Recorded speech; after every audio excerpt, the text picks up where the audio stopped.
Binondo Central Bank Part 2. The Vault Beneath the Crisis. Pag sinabing Binondo ngayon puro pagkain at shopping ang naaalala ng karamihan. Pero nung araw, may mga kaling hindi mo basta-basta madadaanan. Lalo na kung wala kang dala o wala kang pangalan, di ka kilala.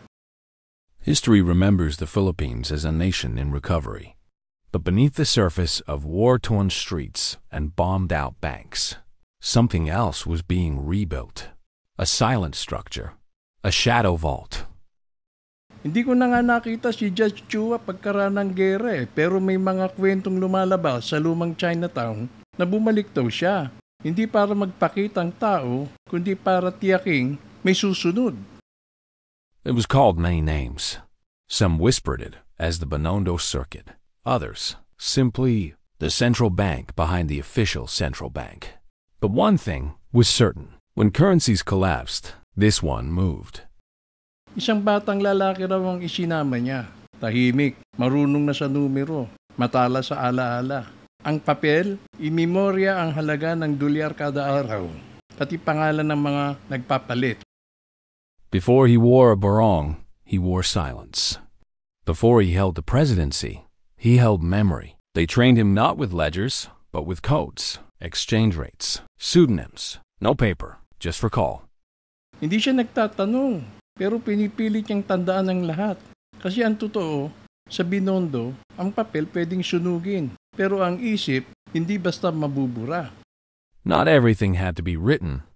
In a system built on trust and silence, memory became the ultimate vault.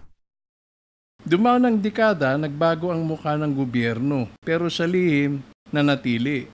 Isang Roman Ongpin ang may iniwang lakas. At sa apo niya sa tuhod na si Roberto, ipinasok ang bagong tagapag-ingat.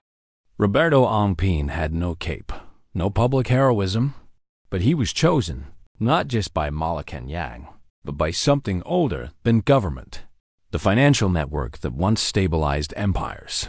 From Escolta to Ayala. Noong 1983, sumabog ang balita. Patay si Ninoy. Nagkagulo ang merkado. Halos di mo na makuha ang dolyar kahit magbayad ka pa ng doble. By 1983, the peso was in free-fall political chaos. A loss of investor trust. The nation's official banking system strained beyond capacity. Pero sa likod ng gulo, may gumagalaw.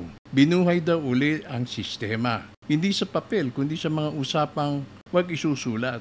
Mga tawag lang Walang pangalan. Mga palitan sa oras na sarado ang bangko. But quietly, away from news cameras, the old Binondo mechanism was reactivated. Not through institutions, but through influence.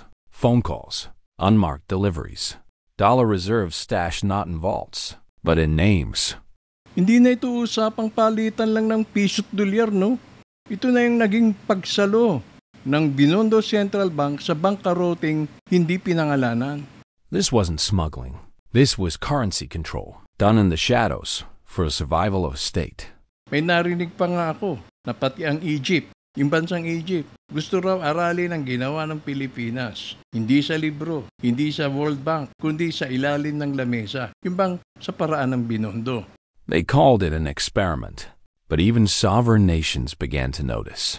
One such nation was Egypt, studying the Philippine solution, not the one taught in Washington or Brussels, but the one passed from whisper to whisper, deep in the heart of Manila. Totoo man o hindi, ang Binondo kahit walang anunsyo, minsan naging kalasag ng buong bayan at minsan ng buong mundo. There are banks you see on paper, and then there are vaults you never hear about, until they save you. This was the Binondo Central Bank. This is K. Anton Reports, bringing back the truths they tried to bury. Co-produced by ChatGPT, Deputy Bud on duty.